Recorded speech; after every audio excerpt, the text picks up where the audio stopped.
One of the best mid-rangers ever from Samsung is the Galaxy A8 2018. This device came in 2018 as a cheaper alternative for the Galaxy S8.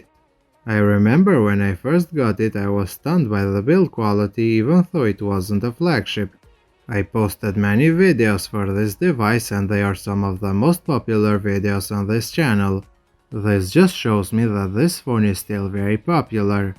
In this video, I'm going to tell you if the Galaxy A8 is still worth it in 2023. Samsung today uses plastic not only on its mid-rangers, but even some of its flagships. In 2018, however, they used glass even for mid-range phones.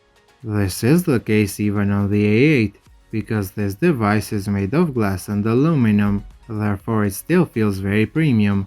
5 years later, this device is still holding very well. I only have some small scratches.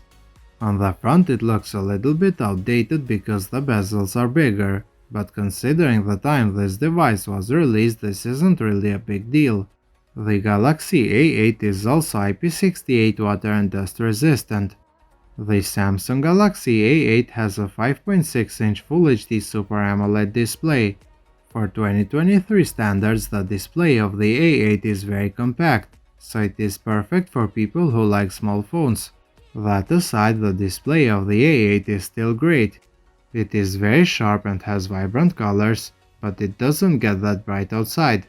It has only a 60Hz panel, but that's to be expected since it was released before 120Hz became a thing. I am sure, however, that people who have this device don't really care about 120Hz. An always-on display is also present, and it is very customizable. The A8 came with Android 7 out of the box, and the software experience wasn't that good.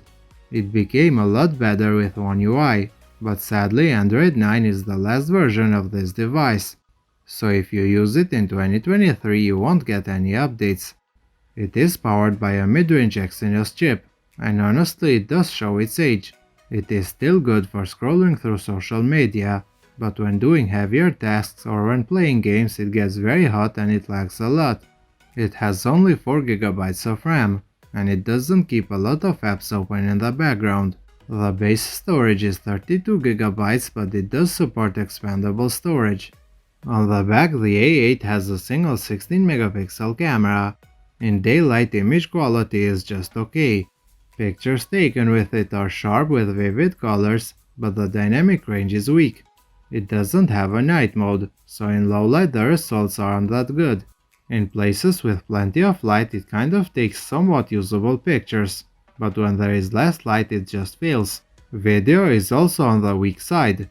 It can only shoot videos at 1080p at 30 frames per second, and it doesn't have any kind of stabilization. On the front it has dual cameras, a main 16MP lens and an 8MP lens that is only slightly wider. Pictures taken with the main camera are sharp and have good colors. The second camera, however, is just a waste of space, since it isn't ultra-wide and the pictures it takes are very soft. When it comes to low light, both cameras fail to impress. Pictures lack details and they have a lot of noise. Overall, the cameras are outdated, but I wouldn't really call them terrible. The Galaxy A8 has only a mono speaker. The position of this speaker is interesting, since it is located on the side near the power button. Sound quality from this speaker is acceptable for an old mid-range device. It gets loud enough, but at its highest volume it isn't as clear. A headphone jack on the other hand is present, and this is a nice bonus.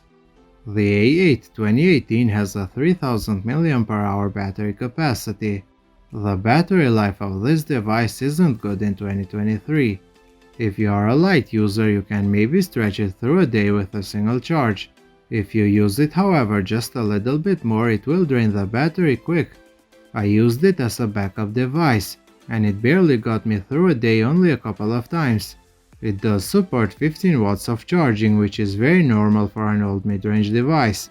It misses wireless charging, but this isn't a big deal since Samsung offers this feature only for flagships. The Samsung Galaxy A8 has a fingerprint scanner on the back. This scanner is very reliable even though it isn't the fastest. On the front it has 2 cameras, but it doesn't support face unlock.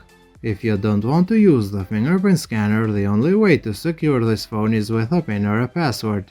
So is the A8 still worth it in 2023? Honestly, I would say no. The A8 is one of the best mid-rangers Samsung has ever released, and it served me well, but technology improves very fast and nowadays it misses a lot of things. It has a great design and a good display, but that's actually it. If you have this device, I'm sure it lags a lot and the battery drains quickly. Maybe in 2023 it is time for an upgrade. On the other hand, if you are considering to buy this phone for your children or maybe as a backup device, I think you should check other alternatives. If you are an owner of the Galaxy A8, I would like to hear your thoughts in the comment section below. If you did enjoy this video, then please consider subscribing to my channel. Thank you for watching, and I'll see you in the next one.